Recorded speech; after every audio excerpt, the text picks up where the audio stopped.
Hello, today I'm going to give you 3 different tips and tools that will help you to further develop your clairaudience. Now, if you're wondering what clairaudience is, that is your psychic or energetic hearing sense. And if you want to know more about this, you should check out my video on clairaudience. I will put a link up here. Anyway, clairaudience can be really hard to distinguish from your own internal thought voice. So a couple of the tips that I'm giving today are going to help you to distinguish between the two. Also, make sure you stay to the end of this video because I am going to give you a bonus tip that you're not going to want to miss because this one is a super duper helper. Anyway, let's go ahead and get right into this.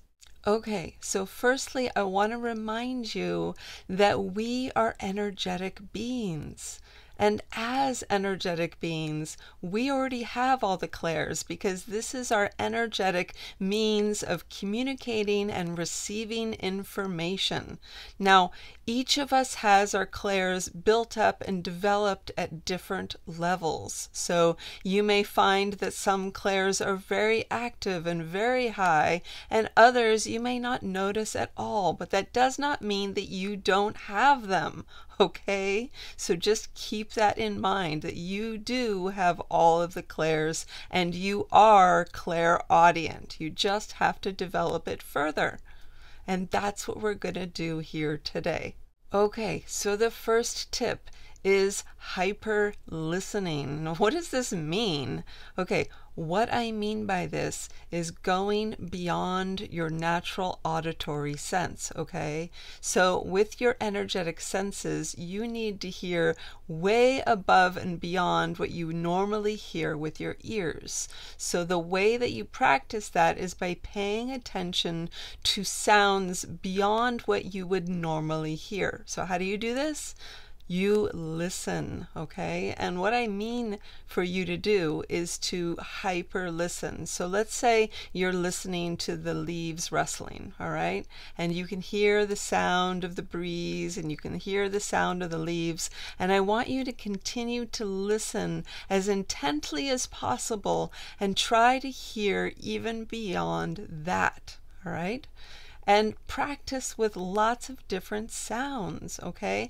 The more that you practice, the more that you begin to hear beyond what you normally hear, all right? So this is strengthening your natural auditory senses into being able to hear things beyond what you would usually hear, all right? Can you see how this would be beneficial? All right, number 2, ask questions, okay? So it's really hard to get answers and hear answers if you're not asking questions. So try asking questions for guidance all the time. The more questions that you're asking, the more opportunities you have for hearing that guidance. And ask specifically to hear it through your psychic hearing, okay?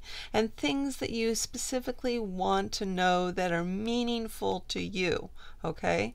The more things you ask, the more likelihood you'll start hearing answers. All right, so tip number 3, I want you to pay attention and observe your own internal thoughts, okay? Your own internal mind space, because one of the things about guidance is that it's going to sound like your own internal thinking, all right? So you have to learn to discern the difference between your own thoughts and the guidance that you're receiving. And if they both sound the same, then how are you going to figure that out?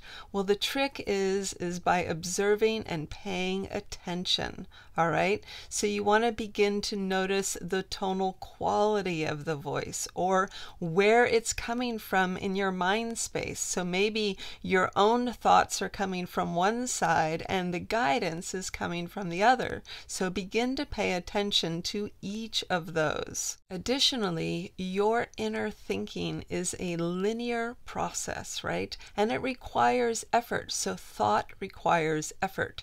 Now, you'll find that the guidance shows up in your mind space out of the blue, like it just pops in there with no effort required, okay? So you'll begin to notice and discern the difference between your own thoughts and the guidance by all of these different things, whether or not it has a different tonal quality, whether or not it's showing up in a different area in your mind space, whether or not it's requiring effort on your part or it just pops into your head. So all of these things are going to help you to discern whether or not you are receiving that guidance or it is your own thoughts. All right, now this is an important bonus tip, so I hope you've stayed through the whole video because this one is super important.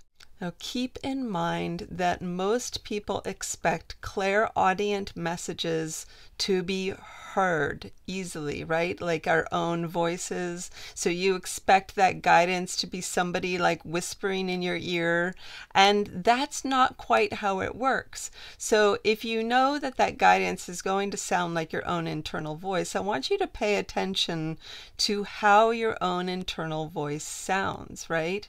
It's almost like you hear it, but you don't. It's not really like a sound per se. It's almost like you're interpreting something into what sounds like sound. And I know I'm not making a whole lot of sense, but take some time to really listen to your own internal thoughts, right? I mean, do you really hear that as a sound, just like you would hear my voice, right? It doesn't really sound like that.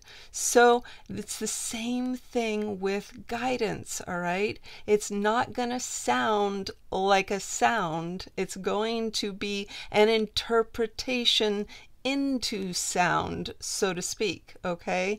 So just like you hear your own internal thinking, it's just kind of vaguely there, right?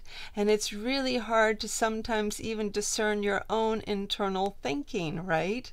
And especially if you have a really cluttered mind space. If you are constantly thinking all the time and filling up your mind space with all sorts of clutter and noise and whatever, then you are not going to hear those subtle sounds of the guidance that you're looking for. So this tip is to really practice quieting your mind space, and whether or not you do that through different types of meditation or whatever, that is what you want to do. Now, I do have a couple of great videos on meditation, all right? One of them is about meditation on the purposes for psychic development, and you'll definitely want to check that one out, as well as I have another great video on some meditation hacks to make meditation easier for you, so check that one out as well.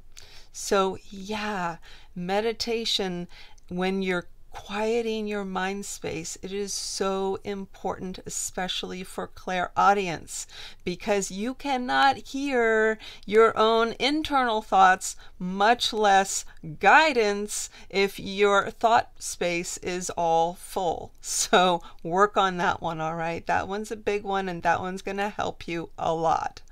Anyway, I really hope that this video has helped you today, and if it has, I would love it if you would like and subscribe. Additionally, I do have a psychic development class, and if you're interested in attending, I will put the information below. Go check that out. Anyway, I hope you have a wonderful day, and thank you so very much for watching.